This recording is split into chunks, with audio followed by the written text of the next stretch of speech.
சில பேர் இருக்காங்க, சில பேரை ஏமாத்துவாங்க, பார்த்துருக்கீங்களா? பயங்கர துரோகங்க. அக வாழ்க்கையாகட்டும் புற வாழ்க்கையாகட்டும் துரோகம் பண்ணுவாங்க.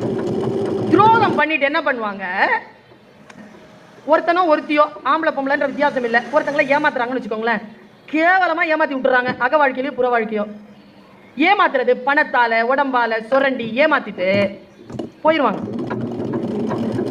அப்புறம் திரும்ப வருவாங்க, பார்த்துருக்கீங்களா?